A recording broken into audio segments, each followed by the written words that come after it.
Hello everyone, this is Pooja Sharma from Pooja Sharma classes. उम्मीद करती हूँ आप सब अच्छे होंगे। तो आज हम डिस्कस करेंगे हिंदी पेडागोजी को। यह आपकी सीटेट के एग्जाम में 15 मार्क्स की आती है, यानी कि हिंदी है आपकी टोटल 30 मार्क्स की आती है। 15 मार्क्स की आपकी पेडागोजी हो जाती है और 15 नंबर की आपकी क्या हो जाती है, गद्यांश और पद्यांश हो जाता है। क्या हो जाता है, गद्यांश और पद्यांश हो जाता है आपका 15 नंबर का। तो यह आपके टोटल 30 क्वेश्चन हो जाते हैं। तो आपको अच्छे से सॉल्व करना है, यानी कि बात करती हूँ मैं लैंग्वेज फर्स्ट की। ठीक, लैंग्वेज फर्स्ट में आपकी 15 नंबर की पेडागोजी आती है, 15 नंबर का गद्यांश और पद्यांश आता है। तो आपको अच्छे से सॉल्व करके आना है सभी क्वेश्चंस को। सीटेट जुलाई 2023 के लिए हमारी क्लासेस चल रही हैं। बहुत ही महत्वपूर्ण क्वेश्चंस हैं, इनको हम आपके साथ डिस्कस कराएंगे। तो समझते हैं पेडागोजी के क्वेश्चन हैं। वीडियो पसंद आती है तो वीडियो को लाइक कर देना और चैनल को सब्सक्राइब नहीं किया है तो चैनल को सब्सक्राइब कर लेना। स्टार्ट करते हैं। क्वेश्चन नंबर 1 आता है आपका कि आपने अभी हाल ही में एक नए शब्द का प्रयोग किया है। आपका एक शिक्षार्थी उसे सुनकर एक वाक्य में उस शब्द का प्रयोग करता है, तो आप उस शिक्षार्थी की प्रशंसा करते हैं कि उसने संदर्भ में शब्द का प्रयोग किया है। तो यह भाषा अर्जन युक्ति सर्वाधिक रूप से का निरूपण करती है। तो आपको बताना है कि स्किनर के सीखने के सिद्धांत का, जीन प्याजे के सीखने के सिद्धांत का, चॉम्स्की के सीखने के सिद्धांत का या ब्रूनर के सीखने के सिद्धांत का। तो आपको इसका सही आंसर बताना है। क्या हो जाता है कि शिक्षार्थी उसे सुनकर अपने एक वाक्य शब्द का प्रयोग करता है और शिक्षार्थी की क्या करते हैं, प्रशंसा करते हैं। तो उसने संदर्भ शब्द का प्रयोग किया है। तो यह भाषा अर्जन युक्ति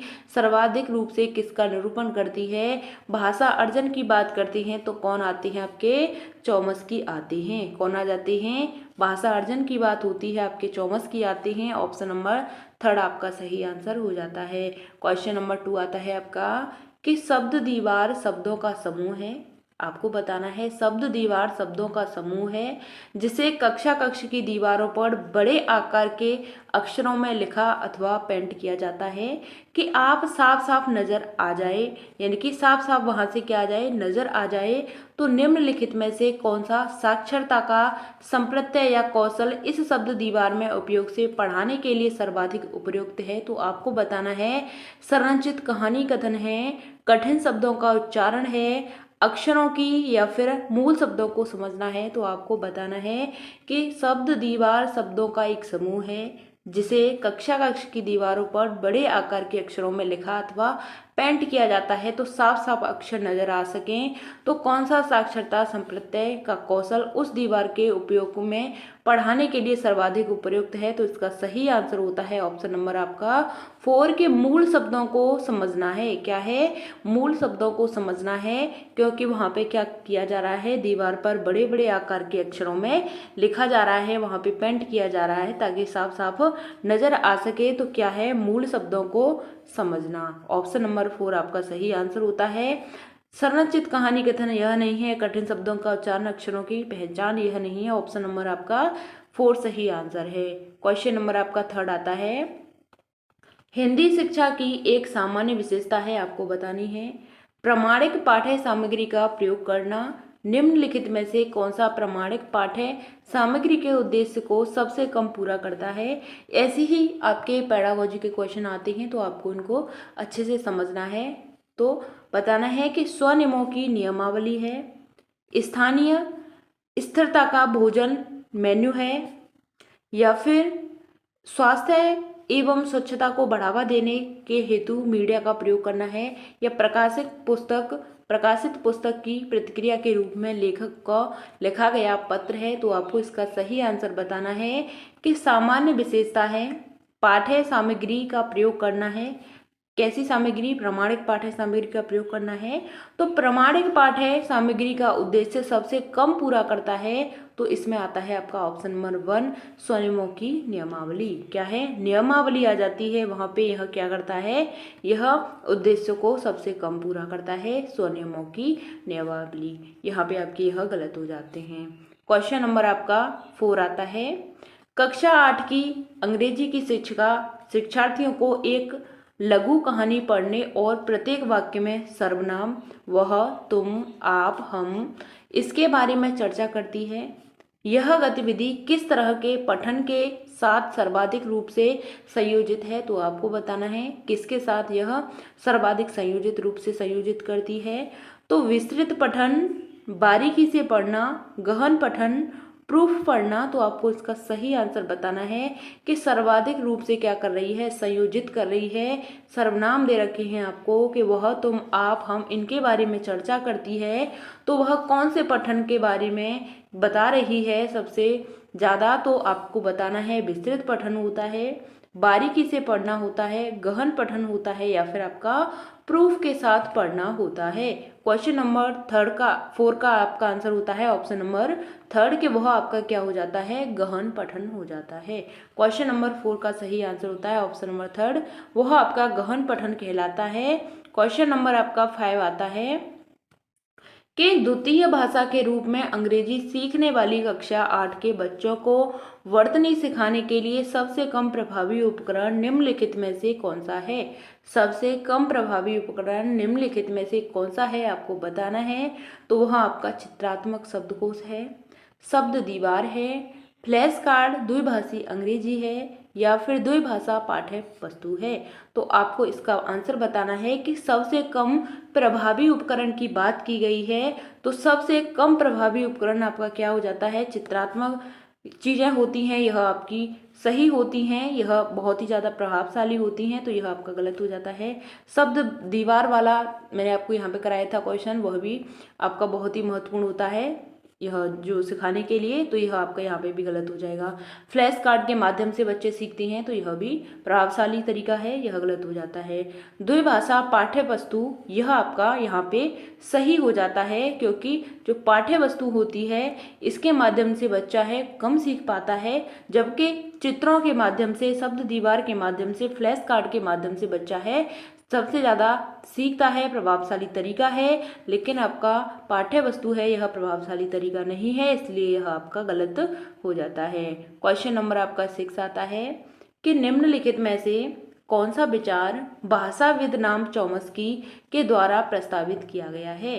किसके अनुसार प्रस्तावित किया गया है, तो नॉम चॉम्स्की के अनुसार प्रस्तुत किया गया है।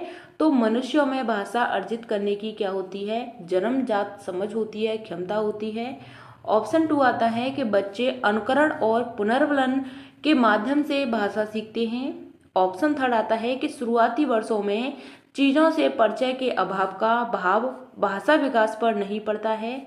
ऑप्शन 4 आता है कि प्रत्येक भाषा अलग होती है और उसके अर्जन की अपनी पद्धतियाँ होती हैं। तो आपको इसका सही आंसर बताना है, क्या इसका सही आंसर होता है, नॉम चॉम्स्की के अनुसार आपको बताना है। तो मनुष्यों में भाषा अर्जन करने की क्या होती है, जन्मजात समझ होती है, जन्मजात क्षमता होती है। ऑप्शन नंबर 1 आपका सही आंसर होता है। अनुकरण और पुनर्वलन के माध्यम से यह किनके द्वारा सीखा जाता है, अनुकरण की बात करते हैं, और यह आपका आ जाते हैं यहाँ पे स्किनर साहब के द्वारा सीखा जाता है अनुकरण के माध्यम से। शुरुआती वर्षों में चीज़ों के परिचय के अभाव का भाषा विकास पर प्रभाव नहीं पड़ता है, यह गलत होता है। प्रत्येक भाषा अलग होती है और अर्जन करने की पद्धतियाँ अलग होती हैं, यह भी आपका गलत होता है। ऑप्शन नंबर 1 आपका सही आंसर है कि मनुष्यों में भाषा अर्जित करने की क्या होती है, जन्मजात समझ होती है, जन्मजात क्षमता होती है। क्वेश्चन नंबर 7 आता है, सामाजिक अंतःक्रिया का संबंध किससे है, आपको बताना है। चॉम्स्की से है, प्याजे से है, स्किनर से है, या फिर वाइगोत्स्की से है। तो आपको बताना है सामाजिक अंतःक्रिया का संबंध किससे होता है।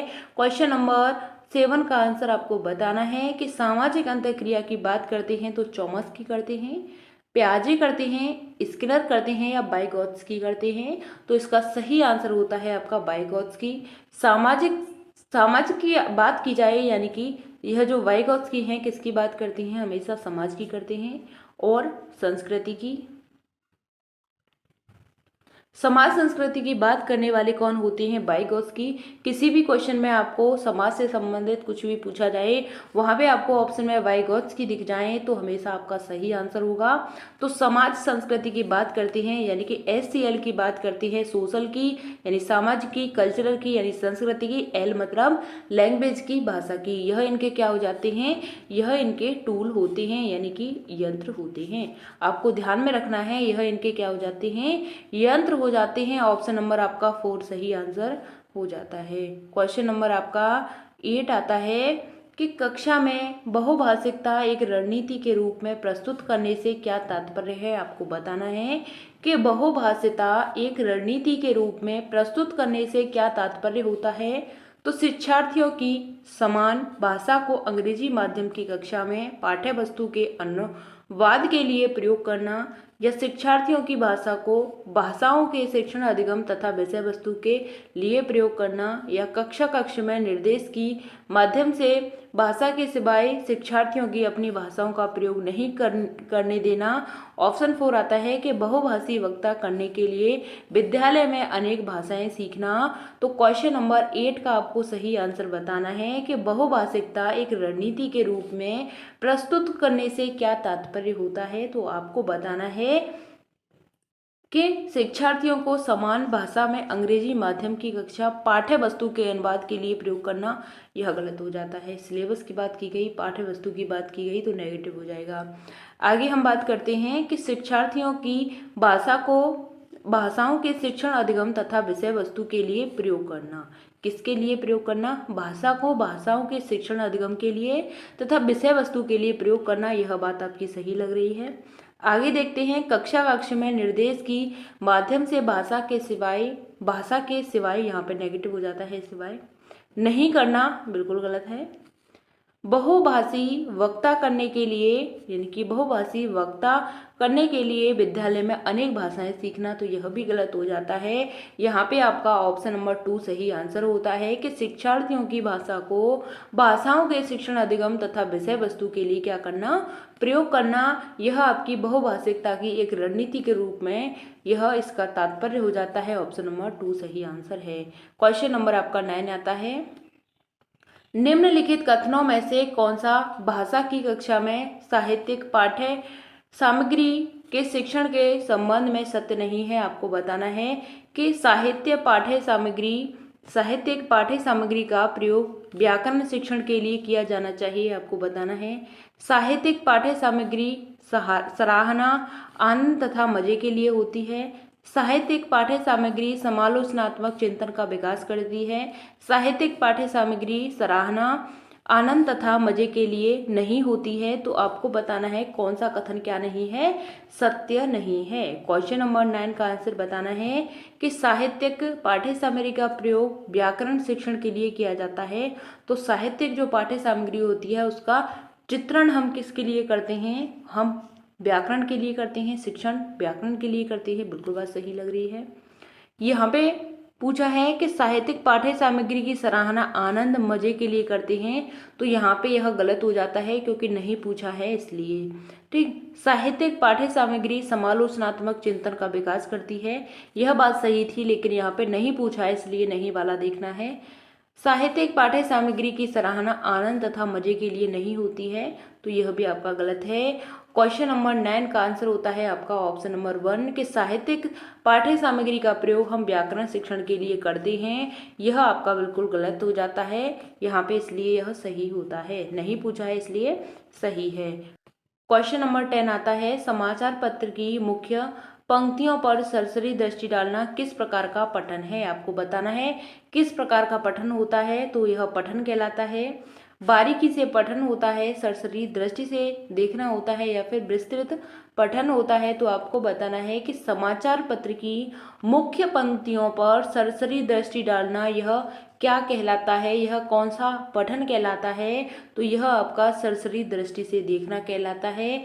सरसरी दृष्टि से देखना कहलाता है, हम किसी भी हेडलाइन को पढ़ते हैं तो क्या पढ़ते हैं, उसमें उस पर क्या डालते हैं, अपनी निगाह डालते हैं, सरसरी दृष्टि से उसको देखते हैं। पठन गलत हो जाता है, बारीकी से पठन गलत है, विस्तृत पठन गलत हो जाता है, यानी कि समाचार पत्र की मुख्य पंक्तियों पर सरसरी दृष्टि डालना, यह आपका सरसरी दृष्टि से देखना होता है। यहाँ तक हमने 10 क्वेश्चंस किए हैं, आपकी सभी क्वेश्चन समझ में आई होंगी। तो मिलते हैं फिर आपको आगे की नेक्स्ट वीडियो। मैं आपको सभी प्रीवियस ईयर क्वेश्चन पेपर को कंप्लीट करा रही हूँ जो आपके सीटेट के एग्जाम में आए हुए थे। तो यह आपके 28 दिसंबर 2022 से लेकर 7 फरवरी 2023 तक यह आपके प्रीवियस ईयर क्वेश्चन पेपर चले थे। तो इनको मैं आपको करा दूंगी, यह पेपर हुए थे, इनको मैं आपको करा दूंगी। तो आपको मेरे साथ जुड़ जाना है। मैंने आपको 2 करा दिए हैं, 28 वाला और 29 वाला। तो हम 7 फरवरी तक के सभी को करेंगे। तो आपको अभी से अपनी तैयारी को बेहतर बनाना है। इससे पहले के भी जो प्रीवियस ईयर क्वेश्चन पेपर थे वह मैंने आपको करा दिए हैं, जो 2021-22 वाले थे। तो आप वहां से इनको देख सकते हैं, मैं लिंक आपको नीचे डिस्क्रिप्शन बॉक्स में दे दूंगी। तो मिलते हैं आपको आगे की नेक्स्ट वीडियो में, तब तक के लिए थैंक्स फॉर वॉचिंग। जय हिंद, वंदे मातरम। वीडियो पसंद आती है तो वीडियो को लाइक कर देना, और चैनल को सब्सक्राइब नहीं किया है तो चैनल को सब्सक्राइब कर लेना।